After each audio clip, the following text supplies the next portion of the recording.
was that look? Don't know. You looked at the camera after you missed his loop.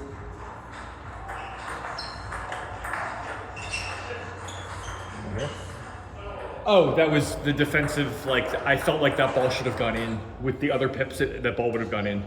It jumped. I got caught, and then there's no chop here. I got caught here, and usually just this. Good. I'll make a lot of looks at camera. Just like that.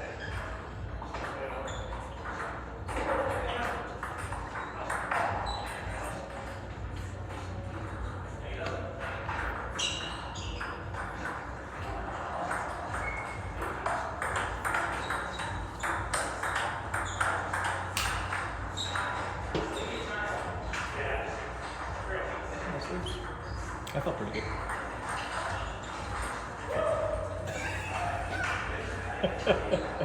You just misread that topspin?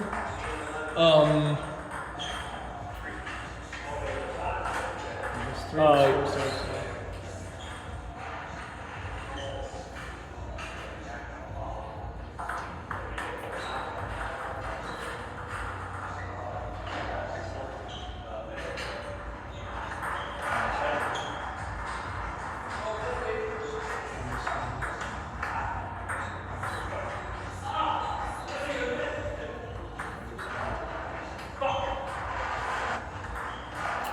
I think that.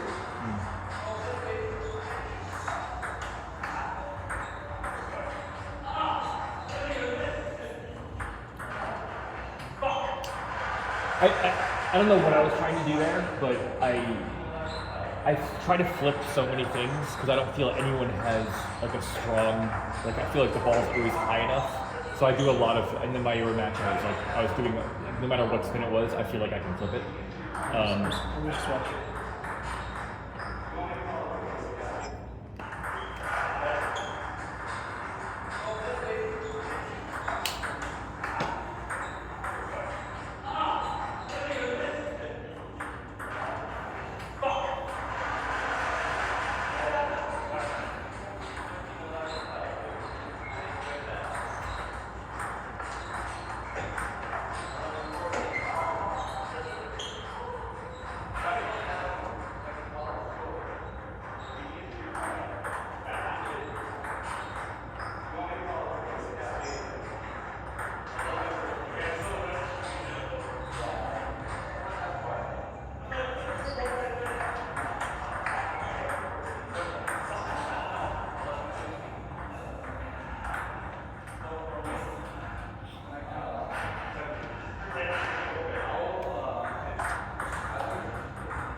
This is definitely a ball. Alright, so a couple things real quick.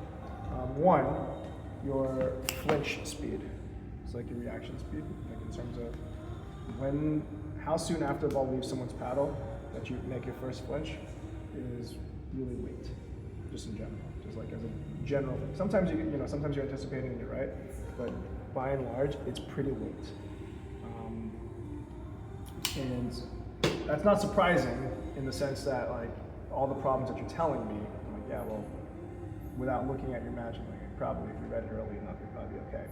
So I feel like you're having a lapse somewhere that you're not totally tracking that ball, right? Or maybe you're never fully tracking it, I don't know. So there's definitely somewhere that there's some bad reception in your tracking, and we gotta find those dead zones and address them. Because like, this is a perfect example of a ball that good return, right? You see this, he's shortened up, right? The ball's deep. Now I'm going to show you just like some things that will help with anticipation. I'm not expecting you to memorize it, but just to give you an idea, right? You put the ball deep, he's really close to the table, open angle, defensive posture, right? Like this. Once you've like slowed it down and you're like you pause it. I don't even remember what happens next. But if you look at this, I'm gonna pivot and hit a forehand because he's gonna pop that ball up. Exactly. Right. Yep. Right. And that was on your forehand side. That wasn't even like if it was on the wide back and you're looking for forehand, I could see why you might chop it. Maybe you just couldn't get around it. And that ball's on there, on your right side. Can you go back and show me how deep it was? It's 10 seconds back, too. I was trying to. So here it is. 10. That ball is like this far from the baseline. Yeah, isn't this a? I mean, I know I have long arms, but can you?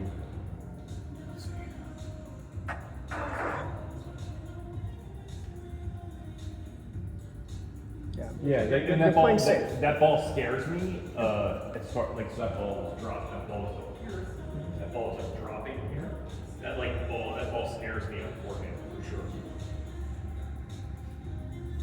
Yeah, Because it was definitely in the right side. I mean, it wasn't doable from here.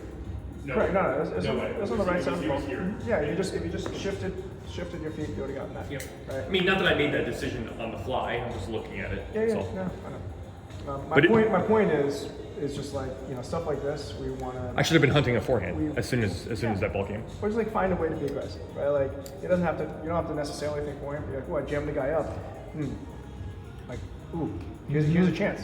Here's a chance I could take advantage, right? And then that's where you rely on your training to be able to do something about it.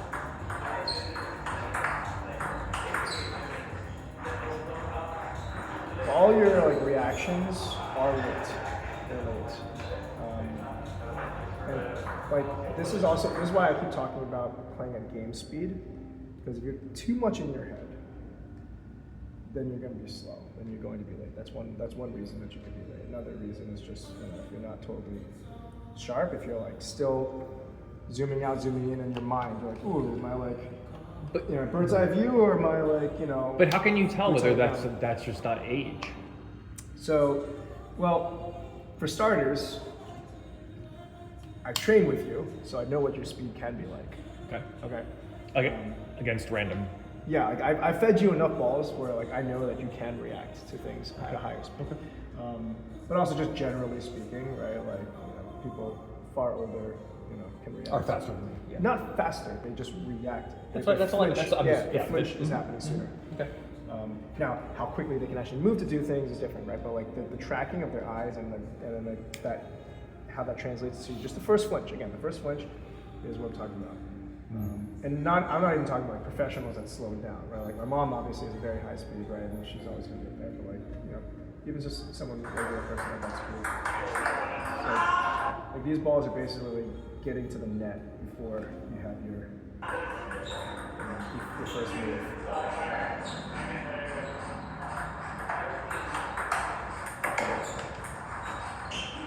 So I think that's one thing you can endeavor to improve. Is just really tracking that ball right as that ball's leaving their paddle, just to get not even making a decision, but just ooh, is it gonna be this or this, right? Just that is gonna make a big difference for you. Just left and right is gonna make a difference right away. And then advanced skills would be recognizing clues where you can anticipate before they even hit the ball, right? Yeah. When you saw, oh, he's backed up his paddles up even before he hits it. You can, okay. So anticipating based off of. I'm familiar enough. I'm familiar enough with the back and forth that I know what you're talking about, because there are times there's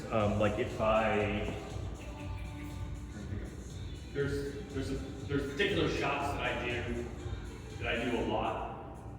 Oh, if I end up chopping off the side of the table, then my motion is always I'm coming in. Yeah, because you kind of I've seen it enough times, right? That it just becomes instinctual. Yeah. So even if you haven't explicitly figured out why, you're okay. I just see it enough. Yeah, I know. What were we talking about before? See the results and reverse engineer it. I want you to take a look at you for a second after you serve. Just look at your feet, look at the body. Okay, plotting. Yep, plotting, taking one step, one slow step. No pop out. So now the feet are starting to go, right? Once a rally's gotten to 2 balls, 3 balls, watch this receive. standing there, sticking your arm out. Now, right? Now I got hot feet. Yeah. Yeah. That's 2 balls too late. Right?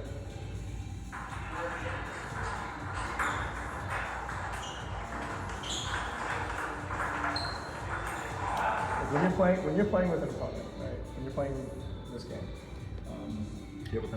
when you're in the rally, okay, whatever point, wherever you are in the rally, what is the most important shot? When you're in the rally? Oh. Any point during the rally. Oh, the last one. The last one. Is that a good answer? Close. The current one. The next one. Oh, the next one. Sure. That also works. Yeah. Right? That's the most important one. Is what's right in front of you. Yeah. Right? So if you're thinking, I need 2 shots so I get my feet ready and good to go, right? Yeah, I don't think that, but yes, that's I know. bad. But that's bad. My point is like, if your body is doing that naturally, or whatever the case may be, right? Like, you're 2 shots too late. The most important one was that first one. And then it's the next one. Right, and if you're lucky enough to get through 2 to get to the part where you're alive, but those are the hardest shots to get through. It's hard to get to a rally. It's hard to get into flow when you're playing table tennis, right? That's why like it's so incredible watching the highest level players. Because like you see the highlights and they're like, man, they're in so much flow. They're pop, pop, pop, pop, pop, pop, pop, pop, pop. And you look at the highlights and you think like that's a full match. If you actually watch the match, there are a lot of points where they fuck up a serve or two. Oh, right? for sure. Miss an opening because like I don't know, like a third of the points to half the points are like really, really short, right? They don't make the highlight reel, right? The other half or 2/3, right? That makes a highlight reel because at that level, they still have a ton of points that are highlights, right? But there's still so many that end on 1 shot or 2 shots, right? So many points. Yeah, at that level, if you have that anticipation of that flow, they look awkward. Like it looks awkward. It looks like what happened? Like you're like people are stumbling. Did you think of something else? Did your phone ring on your wrist? Like what happened? So like when you're my point is right. Even at that level, such a high percentage of points are determined right away, right? And to get to the second shot is that much harder, and then to get to the third one, and then once you hit flow.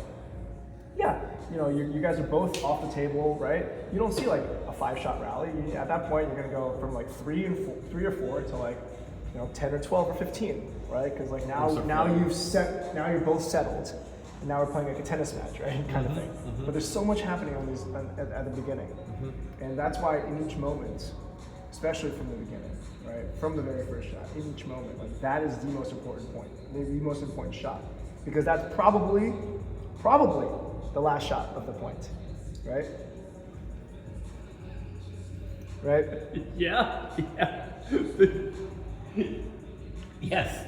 In fact, the percentage goes up the longer the rally goes. That's going to be the last shot. Yes. And with mine, taking into consideration what I said, which was that the last shot you make is the most important. Yeah. Like, it gets even more important for it to be the next shot you take to be the most important one, to be the one you concentrate on. Right. It's very rare that you're going to get into points where you're like, oh, it's super long, and like, oh, I can just finagle, and, right? And sometimes you would get into those rallies, especially if you're playing defensive players. But like if you're playing 2 offensive players, right? Every shot could be the very last one, right? And you have to treat it that way, right? Yeah. You don't want to be like, I'm gonna fall into flow. I'm just gonna get into that. Like I gotta take this by the reins right now, right away from the first shot. And as soon as I make that serve, this next one is the most important shot. I gotta get my feet ready. I'm gonna like hop. I'm gonna give it up my all in terms of my focus. Maybe not like your physical exertion because you don't have to swing hard. But like I'm gonna give everything I can to make the highest quality next shot. I made that ball great. I gotta track, okay? Because I made it. Okay, now this next one might be the last one. Yeah, I need to. This needs to be like on like a loop every day, because every time I know all of this consciously and I think about it, but like even just you talking about it with the conviction you are is like already mentally exhausting. Like thinking about actually doing that is like, oh my god, like it's exhausting. Yeah. I mean here, not. No, I get it. Yeah, but that's what it is. But that's why it's so important. the plotting is happening. Yeah, for sure. Like the part of your brain that's like, I just want to like get to the fun part. Like I just want to save my energy here so I can spend it there, right? Or whatever. It's like, this part is hard. These first 2 shots are hard. Like I just want to get to the fun, easy parts. It's like, yeah, these parts are hard, but they're the most important ones, right? That's why it's hard. And like, granted, yeah, you're playing with wall pips, so you probably get into longer rallies than the average person. You definitely do, right? Than the average 2 offensive smooth players. But it doesn't change the fact that that focus shouldn't be the same, right? Like, yeah, maybe you don't hit the winner on the shot, but you want to treat that last shot as it could be the last one, right? You want to treat it this way, with that same level of respect.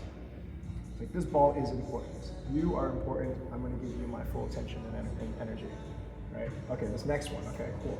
Now you are the most important shot. Right? And even if that just means I'm going to stand there, I'm going to watch it, I'm just going to do one of these or one of these. Right? I'm going to give you my full 100% undivided attention into this push. You know, I'm going to get my feet in position to get that slow, to get that block, get my pad on that ball.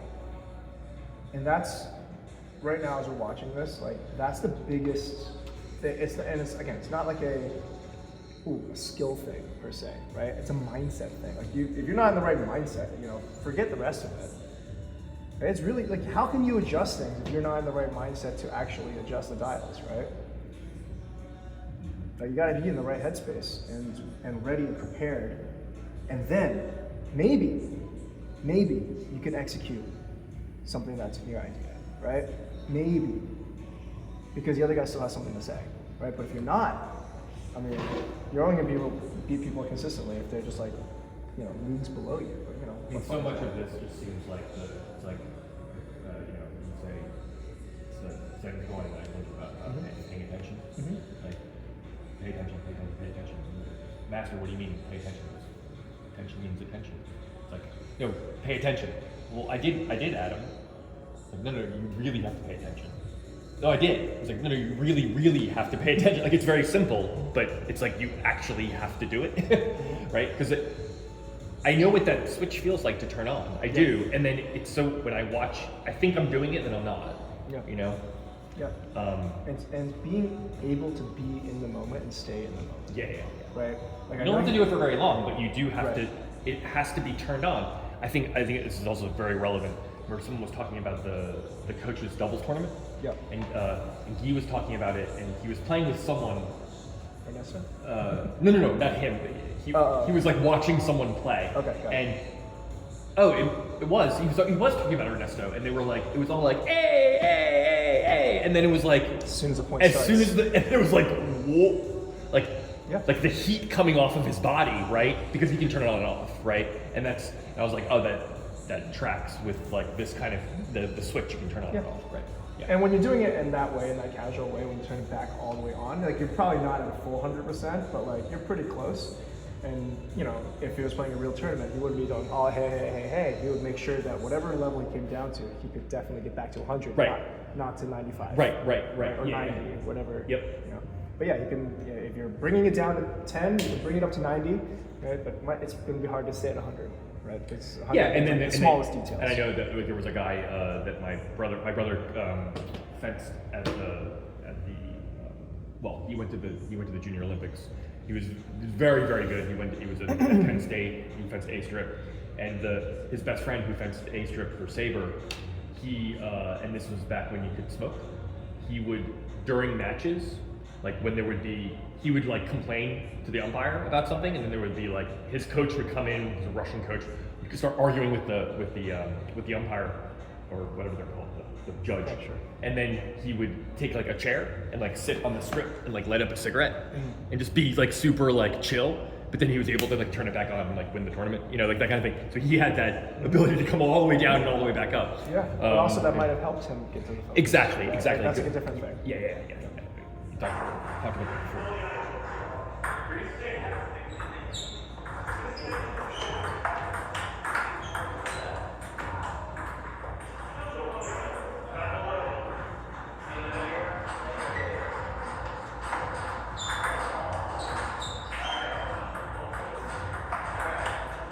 See, that I liked. So compare these 2 points. Look at your body language. Just watch you. Forget the ball. Just watch you. Here. Right. How much of this how active are the feet there versus the hand? The hand's always active, but how active are the feet there? And then compare it to this one here. You see, you hit that ball. There's like immediate little pop after that backhand. Even though you didn't get to hit another shot, I want you to see like you hit that ball. Yeah, a little bit. There's a little pop, right?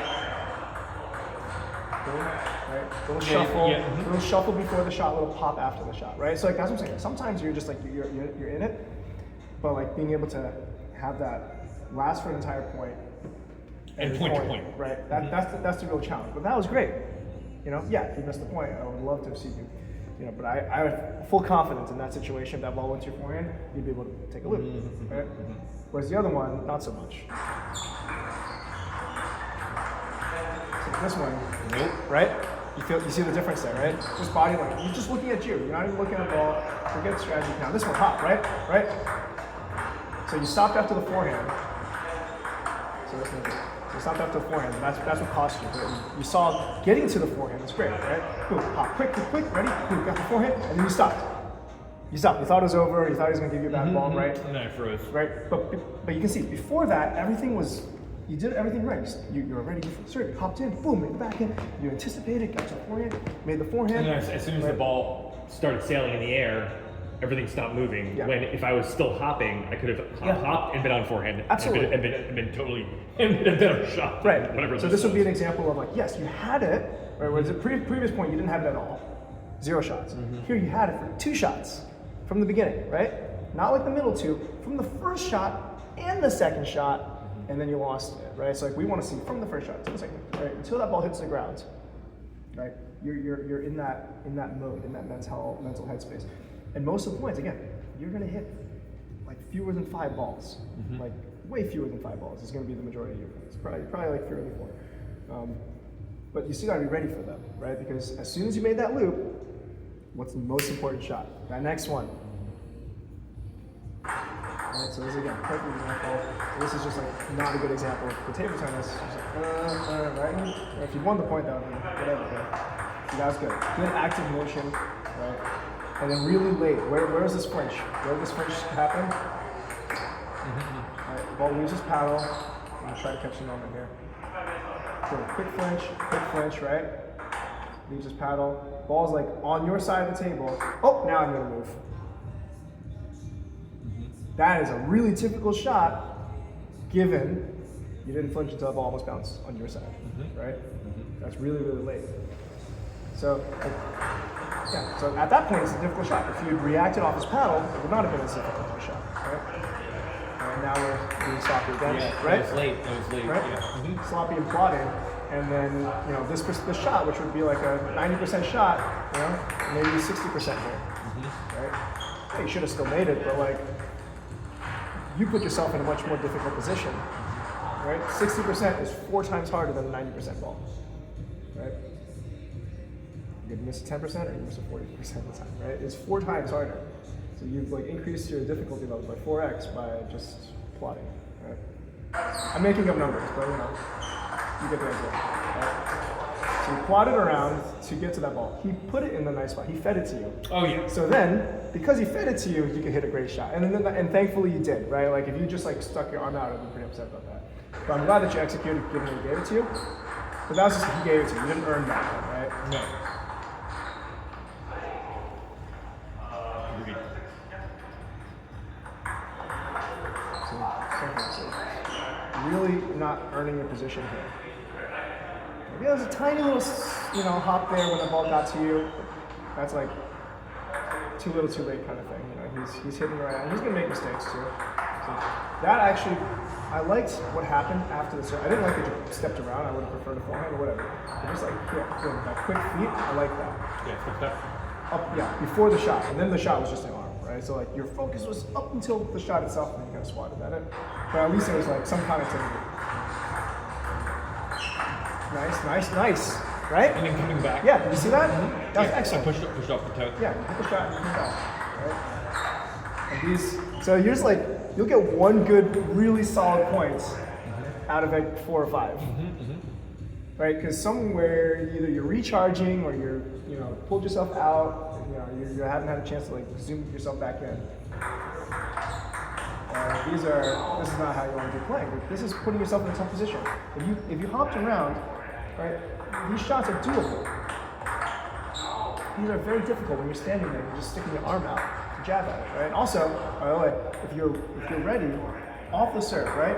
That would have been a forehand loop, right? If you were like hopping before he served, you're like, come on, I'm looking, ready. And that ball left his paddle and you flinched right away, you would have known that was on your forehand half. And it was a little bit high too. Like you could absolutely lose that serve, right? But where's that? No, this one.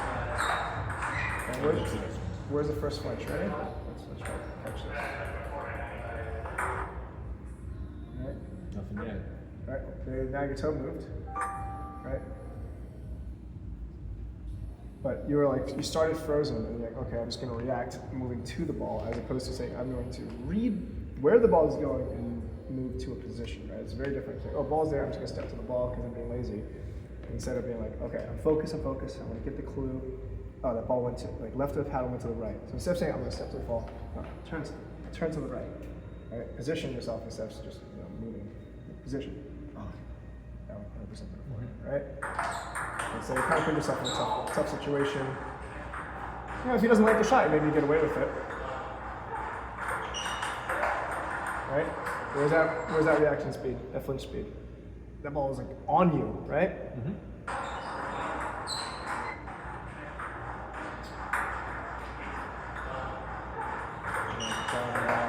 That ball got all the way to you before you even realize it was a backhand. Yeah.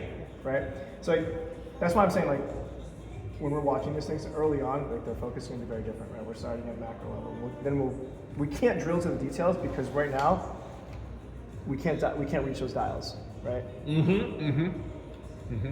Right. Once we can reach those dials, we can start talking about it. We can even review the same match in a different context later on, right? Although it'd probably be better once you sift through the noise, sort out your headspace, and then you record another match, and then now basically be like, ooh, a less foggy match. How could you review this in a different context if there's no dials to get to? You know what I mean? Well, so it depends on what you're looking for, right? I'm not looking at you per se. I could say we can look at this context based on what Julian's doing. Oh, right. Like what he likes, what he doesn't like, how he's returning the ball. Yes. Right. What I could be prepared for. Right. But only for the first couple of shots because these points aren't lasting very long, right? Whatever, right? Like based on the shots that you're giving him, it would be nicer to have a fresh video where you've sifted through some of that, you've blown some of that fog away, right? You're moving. Okay, now I can see a clearer picture of what's actually happening, right? Because now he's reacting to things that you're actively doing, right? And he's not reacting to serves that you wouldn't otherwise do. Or he's not reacting to return. Your returns are cleaner or crisper, so now this is much better information. So that'd be better. But I could review this in different contexts. It just wouldn't be helpful right now, right? Right now, you guys spend your focus on this, because even if you're thinking about him, you're not going to be able to execute it unless you first get yourself going, right? So that kind of stuff is going to be putting yourself in a tough position. And it's not to say you can't, because we know you can. Every 4 or 5 points, right? 20-25% of the time, you give me a really nice point, Chris. But I want to see that 2 in a row, right? 1 point at a time. You don't have to think, I got to do this for the whole match. Just this next shot. This next point, this next shot, I'm going to give it everything. And then if there's another shot, I'm just going to stay focused, right? And after the point's over, give myself a mental reset. Prepare myself, okay, this next shot, and then you start, okay? You gotta give yourself that reset too. Smoke a cigarette, mental cigarette, right? Rest the back of that way. That's great, okay, this was great. Great flip, great recovery, you just missed a shot. Right? This one is okay. The feet moved a little bit, but still kind of heavy. This one I liked. Look, so 2 things, you moved, you shifted before you stepped. Your feet were ready, and then you got in. High conviction flip, right? And then you hop back. And he had a good shot, so he just beat you on that shot, right? And that's, okay, he beat you on the shot. Right? But that approach, you do that quick step, good, and then you got heavy. Yep. First quick step, good, and then you got heavy, right? So you saw it. You saw that in real time, right?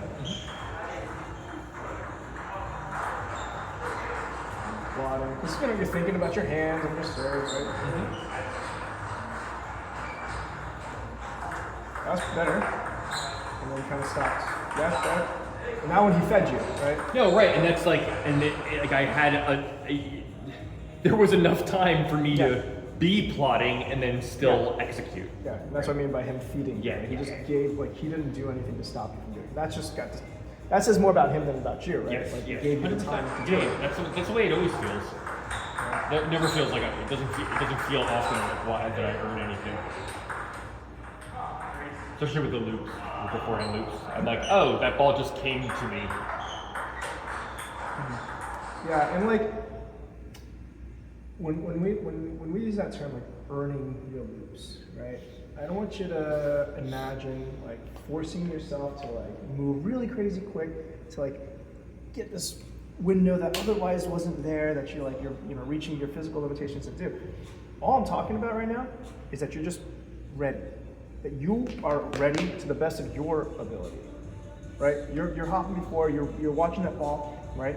And you're reading it, and you can hit your regular loop comfortably. Yeah. Which Right? I don't feel that way. Right, because if you're like this, you need them to give you a ton of margin for you to really be able to take that loop, right? But if you're just like this, you're not being Superman here. You're just gonna hit the regular loop that you can normally do in your normal speed when you're active. Like that's where we start. And then we see what you can do. And then we look at the tactics. And then like how much of it can we improve? How many more opportunities can we improve based on tactics, right? How many more opportunities can we improve based on skill? How many more opportunities can we improve based on physicality, right? Athleticism? Like those are different buckets that you can and That will give all yourself help. those opportunities. Yep. Right? Now the physicality, that's going to be, and the skill part, those take a little bit more time, right? Because you have to develop them, right? Let's train them. But like sometimes the tactics portion of it, at least you can. It's instant. Yeah, at least if you can internalize it, you can use that. Oh, and if you can reach the dial, right? Right, exactly. Right, and then that's where, again, practice and physicality. Yeah, I say like to beginners, it's like, like we talk about this is from clinics in Hoboken, tactical versus technical weakness. Yeah. It's like most people at your level, 700, like don't have a very good backhand, so hit their backhand. Well, it's not a dial that people can dial into. Yeah, you can sort of, another 700 player can, you can sort of go that you way. can hit to that side of the table with Maybe intention. Maybe. With intention, 700 you can hit that side with intention, right? It doesn't mean it's always going to work, but you can have intention. But yeah, like that's the extent of the dial, right? Like, he played a great point there, and we could talk about him. But let's watch you. Right? After you reached and you hung out for a little bit to dry and you backed up, then you kind of shuffled, but then by then it was kind of a little bit too late, right?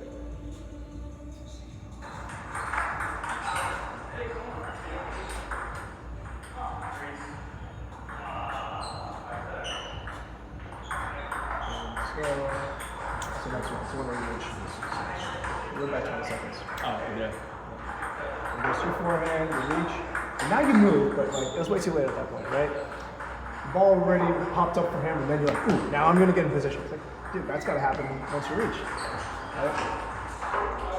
Yeah, he's just missing for you.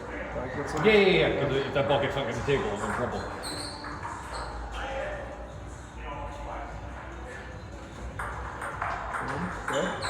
Good. Nope. But the ball, if you keep feeding me the ball here, I can do lots of things with it. No, and I recognize that for sure. And I recognize that while I'm playing, for sure.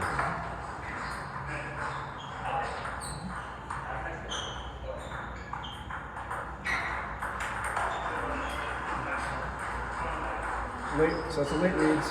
I'll let him finish this going. It's 8-10 now. Yeah, nice. Active feet there. That was like super, like right off the serve. You're like, ooh, I'm gonna be active with the feet. And that just makes it easier for you to be active with your hands. And then you stop. And then stop, yeah, for If you sure. return that, you're in trouble. Even if you blocked it, you're in trouble. 100%. Yeah. Yeah, you missed that serve. I mean, you missed that serve. Nice. And then you stopped again. Ah, Chris, that's your 1 and 4 points. You did 2 and 4 points there. You did 2 and 4, but then you stopped. Good one. Good, and then stopped there. That was a good shot on his part. Right? But maybe if you place it better, you would have won the point, would have won it out, right? But either way, right? Yeah, Control what you can. I mean, there certainly was no hop out of it, but that's like you're talking about like a tenth or 2/10 of a second difference. Yeah, but that- you can see the intention though. When somebody's intending to recover, like to, I'm trying to say the cheating is like connect, right? So like after you loop and you try to connect, right? There's no pause. Right? There's a natural like time that you need to recover from, but there's no lingering, right? And what happens here is after the loop, you look to see what happened, right? Like stopped, and then see the stop here. It's like you can see what's happening as your body's recovering. You don't stop moving. You don't stop recovering. Wow, that was a late reaction. Jesus Christ. Yeah, right?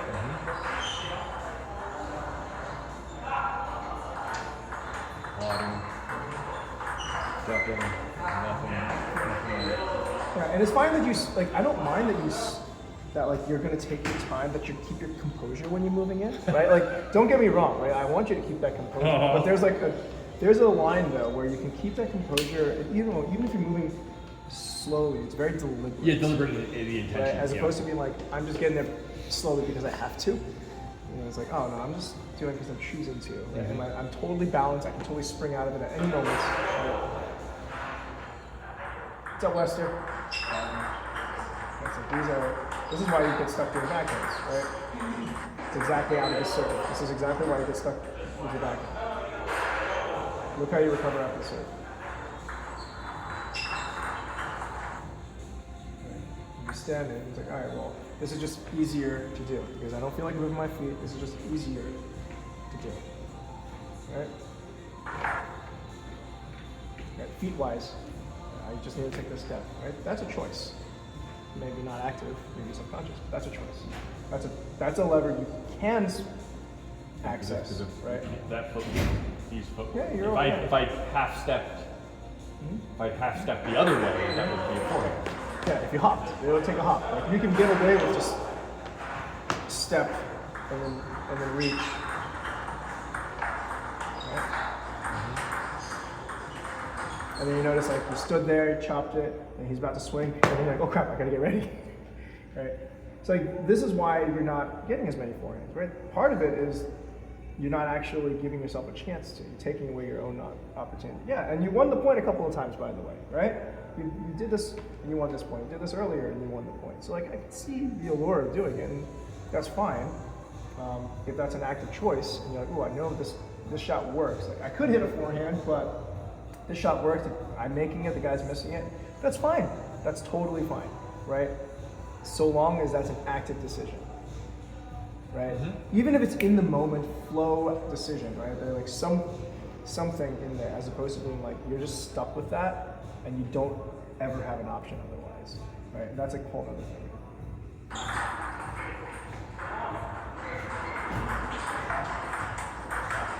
Okay, this is nice. This is nice. This is nice. This is great. This is great. Feet wise. So you hung into this rally much longer. You started off defensive and you hung in there for a while, right? Like this ball, you made a great shot. Look at that. So you got there, not just reach, right? Your feet hopped over, and then immediate spring back. See that? Immediate spring back, so you can make this block. Immediate bounce back, right? And then you cheated wrong or whatever. You caught you, right? You started off in a tough position, but you actually fought back really nicely. You hung into that rally, 2 shots longer, and if you didn't cheat, maybe you probably would have played at least another shot. So that's a good example of making the most out of that situation, right? Not all situations are good, so you can do the right thing and you start off behind the 8 ball. It's still tough.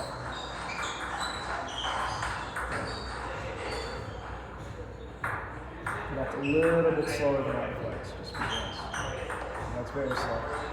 And it's like, that's gonna catch you, right? That's gonna catch you.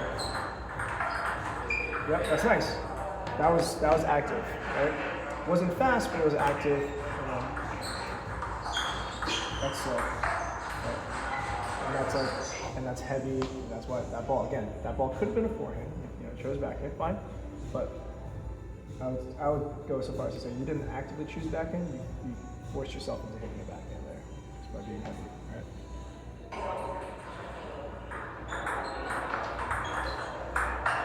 And now your feet are moving, already slow down there. You gotta keep playing, man. Expect people to return the ball. Yeah, you fought for this ball. Boom. And you thought he was gonna miss. And you saved it. That's why you had to play that last one defensively. You got away with it, but you had to play defensively because you thought it was over. You returned it. Oh crap. Just get it back in play. You know? And look, you can still get away with it, right? At this level, you can get away with it. And it's like that's not what we're talking about, but I'm trying to boost your game as a whole. So yeah, just because you get away with it in this scenario, all right? Well, you're not gonna get away with that against Leicester. You're not gonna get away with that against. Oh yeah, I mean these wins, those kinds of shots. These wins don't feel good. Yeah, it's like those kinds of shots. It's like, you're hoping that they're gonna mess up. And yeah, like when you're playing junk, to some extent you do. You try to mess them up, but like, you want to get to that level where you're the one. Like, you want to be good enough where the guys that you're fighting with you're winning points because you're making them mess up. They're not just messing up for you. Like, if they're just messing up for you, you should definitely kill them, right? Mm-hmm. For sure. You want to get to that level where those guys you have to earn them, And yeah, even at the highest levels, they make unforced errors, right? I see NLTT too. I see WTT. They make unforced errors. It's a lot fewer, and because they're kind of sort of forced errors because they need to put a little extra pressure, otherwise they're going to get killed. But like, that's not what we're talking about here. We're talking about you literally just floating high ball back and with it. But yeah, so just watching this alone already gives us a ton of information. Well, it's all the same information, right. But it's a ton. It's a ton of one point. One feed, right? Right, in different ways, right? And also the additional point, which is really helpful, is that it's not all the time. It's the majority of the time, yes, right? But you can see, even here, organically, you can get yourself doing it right about 25% of the time. Yeah, and it's not like when I'm doing it right, I'm then like right. Yeah. Right, yeah. It's just and sometimes and it pays off. You can see that the percentages are higher. Yeah, you don't always win the point, right? Sometimes you're already fighting from behind, sometimes, whatever. But like, you can see that there's definitely a difference in the way that your approach is physically, mentally, right, in the headspace, and how those results pan out relative or compared to when you don't, right? So just on this alone, like, it's helpful to see that, yeah, you're not always right, not always there, but then you're also capable of being there organically. That's a huge thing to see, right? Yeah, but you're seeing it at 20-25%. Okay, now let me get my head down. Let me get that to 40%, 50% by the next time I do videos with that. It seems like it would be really easy to get it to 100%. Depends on how much mental energy you have. So we talk about like our limited resources, right? Yeah, you have physical limitations, right? Like how fast your legs can work and whatever, how much time we have, whatever. But you also have like mental resources that you're using up. And to have that focus, you're eating up those resources, that bandwidth. Right. So you only have so much of that, and you can train it too, though. By using it more, just like you're using your muscles, you can train yourself to have more endurance, more mental stamina and fortitude. So, that's something to think about. But yeah, at the start, you're going to be tired. You might last, a match or two, and whew, that's it for me, right? I'm gassed. Like I didn't burn many calories, but I'm gassed. Mentally tired. But yeah, I would say that's the biggest takeaway for you right now. And then we'll continue to review later on. You can even look at your other matches that you recorded. And look at that again because I would be surprised if I didn't just get more of the same information. Yeah, but it's important. It's important to just get that confirmation that, okay, I can see, okay, right, and then that can help guide you for your next sessions. Thank you.